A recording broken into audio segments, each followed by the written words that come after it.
जोहार झारखंड, आप सभी का स्वागत है eagle IAS the study zone में। तो साथियों, आज हम चर्चा करेंगे झारखंड के प्रमुख जलप्रपात पर। चूंकि आप सभी को ज्ञात है कि आने वाले समय में और 1 महीना बचे हुए जेसीसी सीजन के, तो हमारा प्रयास है कि आपको झारखंड के उन सेक्शंस को पढ़ाना जहां से प्रश्न पूछे जाते हैं, चाहे वो जेपीएससी हो चाहे वो जेएसएससी हो। मैं आपको ऐसे सरल शब्दों में और ट्रिक्स के साथ पढ़ा दूंगा कि आपके दिमाग में वो घर कर जाएगा और आप आसानी से क्या सकते हैं, झारखंड के जलप्रपातों को सॉल्व कर सकते हैं। चलिए तो आगे बढ़ते हैं। सबसे पहले जो क्षेत्र है वो है लातेहार का क्षेत्र है। लातेहार के क्षेत्र में झारखंड का सबसे ऊंचा जलप्रपात पाया जाता है, जिसे लोध या बूढ़ा घाघ कहते हैं। याद रखिएगा, लातेहार का क्षेत्र कहेंगे या हम कहेंगे कि गुमला या इसके साथ साथ लोहरदगा के क्षेत्र।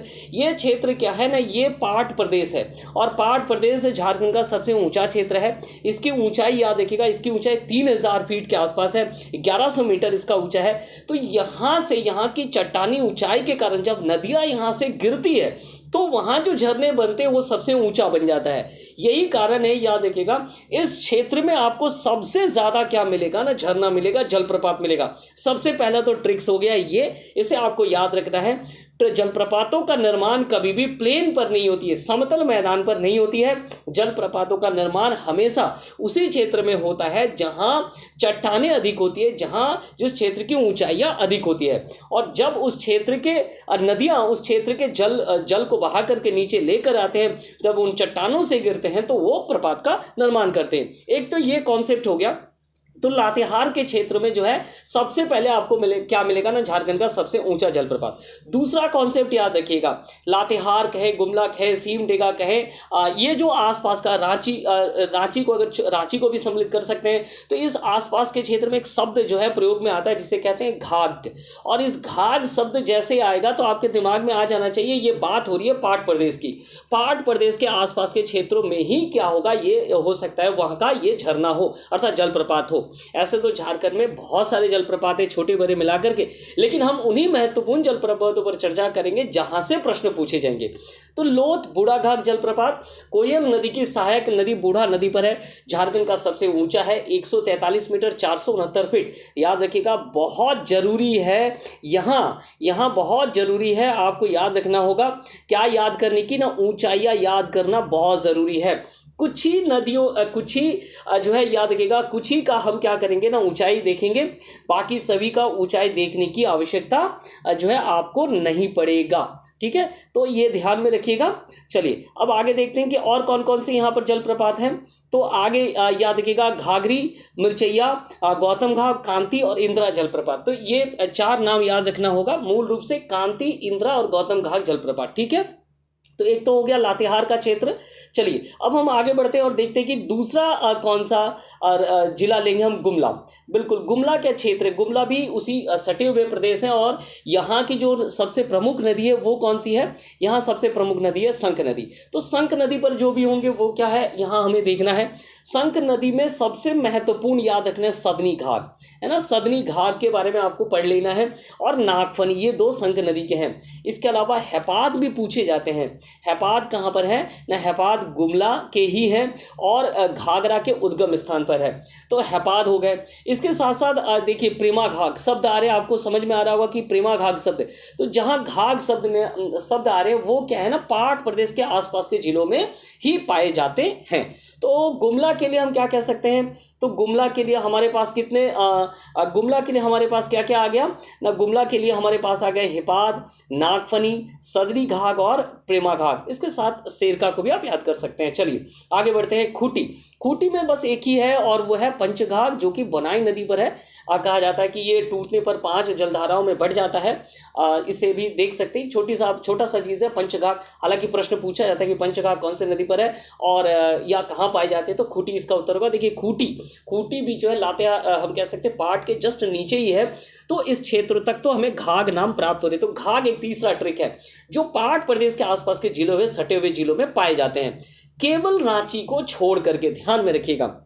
चलिए आगे बढ़ते हैं। आगे बढ़ करके सिमडेगा, सिमडेगा में क्या याद करना है? सिमडेगा में आपको याद करना है केला घाट। केला घाट का डैम भी पाया जाता है सिमडेगा में, जो कि काफी महत्वपूर्ण है। तो यहां प्रश्न पूछा जा सकता है। साथ में सुकटा घाट है, लेकिन केला घाट वेरी मोस्ट इंपॉर्टेंट क्या है, यहां पर ध्यान में रखिएगा। मोस्ट इंपॉर्टेंट है केला घाट, आपको याद रखना होगा सिमडेगा के लिए। हम उन्हीं चीजों पर चर्चा कर रहे हैं जो पूछा जा सकता है, और जिले के हिसाब से हम चर्चा कर रहे हैं। चलिए गढ़वा के बारे में बात कर ले। गढ़वा झारखंड का उत्तर पश्चिमी छोर है, जहां आप देख पा रहे हैं एक तो सोन नदी के साथ साथ जो है कन्हर नदी भी जो है सीमाएं बनाती है। तो कन्हर नदी के क्षेत्रों में याद रखिएगा, कन्हर नदी के ऊपर जो बने हुए जो जलप्रपात हमें मिलते हैं वो काफी महत्वपूर्ण है। उनमें भी जो है सुक्खलदड़ी और गुरशेंतु, ये दो नाम, ये बहुत ही इंपॉर्टेंट नाम है। इस पर आपको क्या करना होगा, याद करना होगा। इसके साथ पारसाडी, हेसात और सतवहनी याद रखना है। सुक्खलदड़ी, गुरशेंतु और पारसाडी को बिल्कुल याद कर लेंगे, ये तीन याद करना है। हेसातु और सतवहनी को भी आप याद कर सकते हैं। हालांकि जितने भी हैं वो सभी को कर ले, वो आपके लिए फेवरेबल होगा।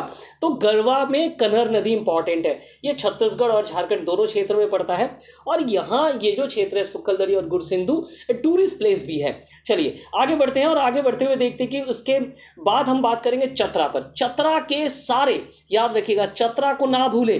Chatra is very important for जलप्रपात, अर्थात वाटरफॉल्स के लिए चतरा बहुत ही महत्वपूर्ण।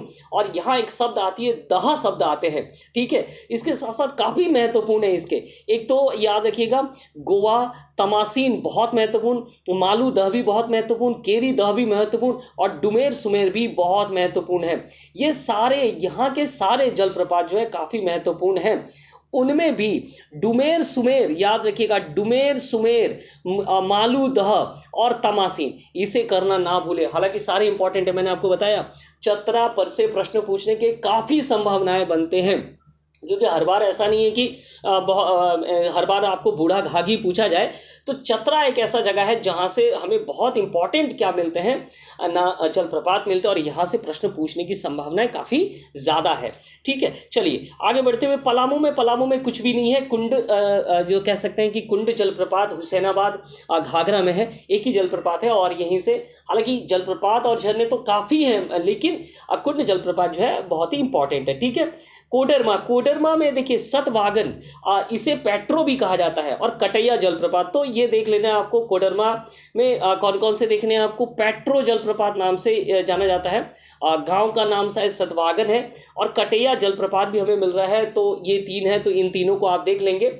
चलिए रामगढ़ में क्या है, रामगढ़ से प्रश्न जो है छठी जेपीएससी में पूछा गया था, और बहुत ही महत्वपूर्ण प्रश्न है। यहाँ पूछा गया था कि राजरप्पा जलप्रपात जो है कहाँ है। हालांकि यहाँ पे पूछा गया था कि राजरप्पा मंदिर जो है कौन से दो नदियों के संगम स्थल पर है। ये छठी जेपीएससी का प्रश्न है, ध्यान में रखिएगा। तो सीधी सी बात है कि चाहे वो राजरप्पा जलप्रपात हो या चाहे वो राजरप्पा मंदिर हो, वो कहाँ है, तो दामोदर और भैरवी नदी के संगम पर स्थित है, ठीक है। तो रामगढ़ के लिए ये हो गया। आगे बढ़ते हुए देखते हैं कि कोडरमा रामगढ़। चलिए आगे बढ़ेंगे, और चलिए आगे बढ़ते हैं, देखते हैं कि कौन कौन सा है। पलामू, कोडरमा और रामगढ़ के बाद जो है वेस्ट सिंहभूम, ईस्ट सिंहभूम और साहिबगंज को हम देखेंगे। वेस्ट सिंहभूम, पश्चिमी सिंहभूम के तीन जो है काफी महत्वपूर्ण है। एक तो हिरनी जो कि रामगढ़ा नदी पर है, और साथ में थकोड़ा और लुपुगुंटू, याद रखना है आप सभी को। हिरनी रामगढ़ा नदी पर है, थकोड़ा और लुपुगुंटू, ये तीन ही है जो कि वेस्ट सिंहभूम पर है। और पूर्वी सिंहभूम के लिए बस एक ही है, वो है थारागिरी। इसके बाद याद रखिएगा संथाल परगना के क्षेत्रों में जो है, संथाल परगना के क्षेत्र में एक ही है, वो है साहिबगंज। साहिबगंज में मोतीझरा जलप्रपात है, इसकी ऊंचाई पूछी गई है, इसके ऊंचाई को पूछा जाता है, जो कि 150 फीट अजय नदी पर स्थित है। तो साहिबगंज का मोतीझरा 150 फीट अजय नदी, दिमाग में रखिएगा, इसे पूछा जाता है, बहुत इंपॉर्टेंट है, क्योंकि संथाल परगना में एक ही है, तो इसको आपको याद रखना होगा। इसके साथ साथ गिरिडीह में क्या है ना, गिरिडीह में भी एक ही है, उसरी जलप्रपात, याद रखिएगा उसरी नदी पर स्थित है। तो ये इसे भी कर लेना है। जहां एक एक है उसे बिल्कुल करना है, क्योंकि वहां तो सिर्फ एक ही है, उसे याद करने में ज्यादा वक्त नहीं लगेगा। तो एक तो हो गया ये। चलिए दूसरा आगे देखते हैं। अब सबसे महत्वपूर्ण क्या है ना, सबसे महत्वपूर्ण है रांची जाने से पूर्व जो है हम रांची जाने से पूर्व हम यहाँ पे देख लेंगे धनबाद में भी एक है जिसे हम क्या कहते हैं ना, मुनिटी जलप्रपात या भटिंडा जलप्रपात। तो मुनिटी या भटिंडा जलप्रपात को आपको क्या कर लेना होगा, देख लेना होगा। बहुत आसान है। धनबाद में एक है, रामगढ़ में एक है, और इसके साथ साथ गिरिडीह में एक है, उसरी कोडरमा भी एक है जिसे सतवागन कह रहे हैं, हालांकि उसे पेट्रो भी कहा जाता है।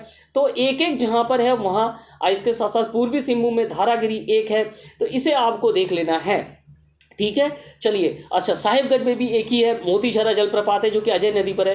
अब अंतिम जो हमारा सबसे इंपॉर्टेंट है वो है रांची। रांची के 3 जलप्रपातों की ऊंचाइयां आपको दिमाग में रखनी होगी। इसके साथ साथ बाकी यहाँ पे 7 है, तो 3 कर लेना से हम ये समझेंगे कि इसमें से प्रश्न पूछने की संभावना ज़्यादा होती है। पहला तो हुड्रू जलप्रपात स्वर्णरेखा नदी पर है, 98 मीटर को याद कर लीजिएगा। मीटर से यहाँ इसे पूछा जाता है और पूछा भी गया है जेपीएससी में कि हुड्रू जलप्रपात की ऊंचाई क्या है। तो इसे आपको ध्यान में रखना होगा कि ऐसे प्रश्न पूछे जाते हैं बार बार। दसम फॉल जो है कांची नदी पर है और 130 फीट जो है ये क्या है, ऊंचा है। ठीक है। जोना जलप्रपात जिसे गौतम धारा भी कहते हैं, ऐसा कहा जाता है कि बुद्ध देव जो है यहाँ पर स्नान किए थे, तो और इसके साथ साथ बगल में एक मंदिर भी है बुद्ध देव के। तो आपको याद रखना होगा ये राड़ू नदी पर है जोना जलप्रपात। और एक और याद कर ले, सीता जलप्रपात। इसके अलावा यहाँ और भी जलप्रपात है जैसे पगाड़ू जलप्रपात है। लेकिन मैं ये समझता हूँ कि रांची के लिए जो है ये 3-4 जो है काफ़ी इम्पॉर्टेंट है। इससे बाहर पूछने की संभावनाएं जो है बहुत कम है।